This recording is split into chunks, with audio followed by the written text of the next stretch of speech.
શું તમે રોજ ગેસ, એસિડિટી, પેટ ફૂલી જવાથી, ગેસ પાસ ના થવાથી, માથાના દુખાવાથી આનાથી પરેશાન છો, હેરાન છો? તો ખાસ કરીને આ વિડીયો તમારા માટે હું લઈને આવ્યો છું અને આખો એન્ડ સુધી જોજો. તમને ઘણું એવું શીખવા મળશે અને એનાથી રાહત કઈ રીતે મેળવવી તે પણ ખબર પડશે. બરાબર? તો હવે તમે એક વસ્તુ જાણો કે ગેસ, એસિડિટી મેઇન થવાનું કારણ એક જ છે કે તમારું અનિયમિત ખાવું. તમે ટાઈમસર ખાતા નથી, તેલવાળું ખાઓ છો, મસાલેદાર ખાઓ છો, કાં તો પછી ચા કોફી પર વધારે ડિપેન્ડ છો કે ચા કોફી વધારે પીવો છો, અનિયમિત ઊંઘવાનું કે ઊંઘવાનો કોઈ ચોક્કસ ટાઈમ નથી, ગમે ત્યારે ઊંઘો છો. તો આ બધા મેઇન કારણ છે એસિડ વધારવાના. બરાબર?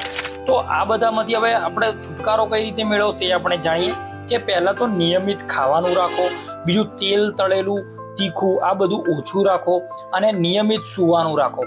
બરાબર? અને ઘરગથ્થા આપણે ઉપાય જાણીએ તો એ છે કે સવારે ઉઠીને ગરમ પાણી પીવાનું રાખો, હુંફાળું, બહુ ગરમ નહીં. બરાબર? તો એનાથી આપણું પેટનું પાચન સુધરશે. બીજા નંબરે આપણે જોવા જઈએ તો ખાધા પછી 1 ચમચી સોંફ, જેને કહેવાય છે વરિયાળી, અને 1 ઇલાયચી આ ચાવવાનું રાખો તો પણ તમને આરામ લાગશે.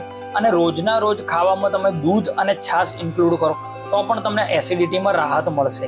અને છેલ્લું આપણે જોઈએ તો ખાધા પછી તરત સૂવાનું નહીં, કાં તો બેસી નહીં રહેવાનું, થોડુંક ચાલવાનું કે હરવા ફરવાનું રાખો તો ખાવાનું પચશે અને એસિડ નહીં થાય.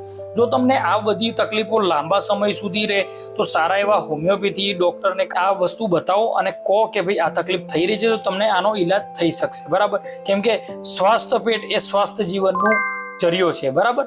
તો આ વિડીયો તમને ઇન્ફોર્મેટિવ લાગ્યો હોય તો તમે લાઇક, શેર અને સબસ્ક્રાઇબ કરો. જે લોકોને આ તકલીફ થતી હોય તેને આ શેર કરો.